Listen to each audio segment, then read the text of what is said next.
जय हिंद दोस्तों, आज हम लोग इस वीडियो में क्लास 9th केमिस्ट्री चैप्टर 3 परमाणु अणु और आयन इसके लघु उत्तरीय प्रश्नों को सॉल्व करने वाले हैं। पहला नंबर प्रश्न है, स्थिर अनुपात का नियम लिखें। इसका उत्तर लिखेंगे कि स्थिर अनुपात के नियम के अनुसार किसी रासायनिक यौगिक में अवयवी तत्वों के भारों का सदैव एक निश्चित अनुपात रहता है। इस नियम का प्रतिपादन 1789 ईस्वी में जोसेफ प्रॉस्ट ने किया था। दूसरा प्रश्न है, किसी पदार्थ A के 5.2 ग्राम दूसरे पदार्थ B के 2.7 ग्राम के साथ संयोग करके 7.9 ग्राम प्रतिफल AB बनाते हैं।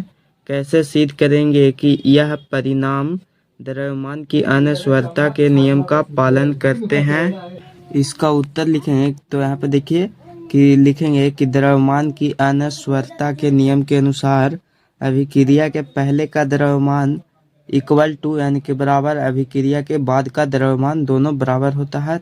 तो तत्व A और B दोनों जो संयोग करा तो यहाँ पे देखिए A और B का निर्माण हुआ प्रतिफल के रूप में। तो यहाँ पे देखिए तत्व A का जो वजन है 5.2 ग्राम है और तत्व B का वजन 2.7 ग्राम है। तो यहाँ पे जो प्रतिफल का निर्माण हुआ वह 7.9 ग्राम हो गया। उसके बाद यहाँ पे लिखेंगे कि सिद्ध करने के लिए तो एक प्रयोग दिया है, प्रयोग के द्वारा हम लोग सिद्ध करेंगे। तो लिखेंगे कि दो परख नलियों को एक कांच की नली द्वारा जोड़ देते हैं। एक परख नली में सिल्वर नाइट्रेट यानी कि A का जलीय विलयन और दूसरी परख नली में सोडियम क्लोराइड जो कि B है इसका जलीय विलयन लेकर दोनों परख नलियों के मुंह को कागज से कसकर बंद कर देते हैं। संपूर्ण उपकरण को इस प्रकार से तौलते हैं यानी कि जब दोनों परख नलियों में पदार्थों को रख देते हैं उसके बाद दोनों परख नलियों को तौलते हैं। फिर देखिए कि दोनों विलयन परस्पर मिश्रित नहीं हो। अब उपकरण को थोड़ा टेढ़ा करके दोनों विलयनों के बीच अभिक्रिया के फलस्वरूप उपकरण के अंदर दही जैसा सफेद अवक्षेप बनता है। उपकरण को पुनः तौल लिया जाता है। इसके पहले का भार और अंतिम भार में कोई अंतर नहीं होता है। यानी कि हम लोग दो कांच की परख नली लेते हैं और उसके बाद उन दोनों में परख नली A में हम लोग सिल्वर नाइट्रेट का जलीय विलयन डालते हैं और परख नली B में सोडियम क्लोराइड का जलीय विलयन डालते हैं। उसके बाद उन दोनों परख नलियों का वजन करते हैं तो उसका जो वजन आता है और उसके बाद हम लोग परख नली को टेढ़ा करके उन दोनों के बीच में अभिक्रिया कराते हैं और अभिक्रिया के बाद में उन दोनों को वजन करते हैं यानी कि उसको तौलते हैं।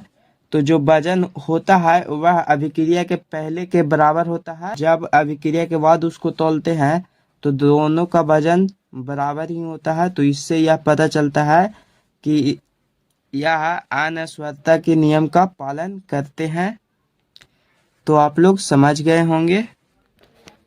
अगला प्रश्न है, परमाणु की क्या विशेषताएं हैं। इसका उत्तर लिखेंगे कि परमाणु की विशेषताएं निम्नलिखित है। पहला, किसी तत्व के सभी परमाणु सदृश होते हैं किंतु वे अन्य तत्वों के परमाणुओं से भिन्न होते हैं। दूसरा विशेषता कि तत्व का प्रत्येक परमाणु तत्व के सभी गुणों को प्रदर्शित करता है।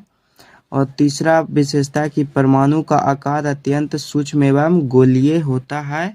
4 नंबर प्रश्न है, किसी तत्व के संकेत से क्या सूचनाएं प्राप्त होती है।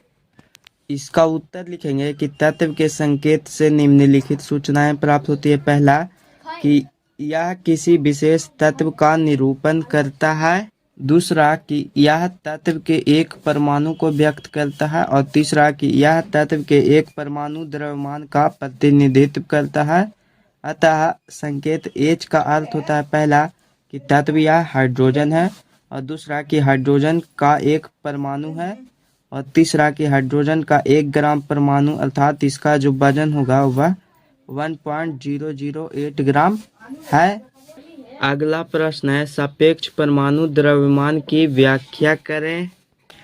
इसका उत्तर लिखेंगे कि किसी तत्व का परमाणु द्रव्यमान एक संख्या है जो बताती है कि उस तत्व के परमाणु द्रव्यमान कार्बन 12 परमाणु के द्रव्यमान के 12वें भाग से कितना गुना अधिक है। 6 नंबर प्रश्न है, अणु की परिभाषा लिखें। तो अणु की परिभाषा लिखेंगे कि पदार्थ का सूक्ष्मतम कण यानी कि छोटा से छोटा कण जो मुक्त अवस्था में रह सकता है अणु कहलाता है। यह 2 या अधिक परमाणुओं के संयोग से बनता है, यानी कि अणु होता है वह जब परमाणु 2 या 2 से अधिक परमाणु आपस में मिलते हैं तो उससे अणु का निर्माण होता है। अगला प्रश्न है, अणु की किन्हीं 2 विशेषताओं को लिखेंगे। अणु की विशेषताएं। पहला विशेषता कि किसी विशेष पदार्थ के सभी अणु सदृश यानी कि एक समान होते हैं, जैसे जल। दूसरा विशेषता कि किसी पदार्थ के अणुओं के गुण उस पदार्थ के गुणों का प्रतिनिधित्व करते हैं। तीसरा विशेषता कि विभिन्न पदार्थों के अणु भिन्न भिन्न होते हैं। 8 नंबर प्रश्न है, पदार्थ के मोल से आप क्या समझते हैं। इसका उत्तर लिखेंगे कि मोल किसी पदार्थ की वह मात्रा है जिसमें मूल कणों जैसे परमाणु, अणु, आयन, इलेक्ट्रॉन, प्रोटॉन आदि की संख्या उतनी ही होती है जितनी कार्बन 12 के ठीक 12 ग्राम में उसके परमाणुओं की संख्या होती है। 9 नंबर प्रश्न है, निम्नलिखित पदार्थों के रासायनिक सूत्र लिखें। तो पहला है देखिए सोडियम सल्फेट, दूसरा है सल्फर ट्राइऑक्साइड, तीसरा है बेरियम नाइट्रेट और चौथा है कैल्शियम फास्फेट। तो देखिए यहाँ पे सोडियम सल्फेट का हो जाएगा Na2SO4, सल्फर ट्राइऑक्साइड का हो जाएगा SO3 और बेरियम नाइट्रेट का हो जाएगा BaNO3 ग्रुप 2, कैल्शियम फास्फेट का हो जाएगा Ca3PO4 ग्रुप 2। तो यहाँ पे सारे प्रश्न सॉल्व हो चुके हैं और अभी तक आप लोग इसके अति लघु उत्तरीय और दीर्घ उत्तरीय प्रश्नों के हल नहीं देखे हैं तो जाकर देख लेंगे। उसका लिंक डिस्क्रिप्शन में दे दिया गया है। आप सभी का अपना YouTube channel online study classes. धन्यवाद।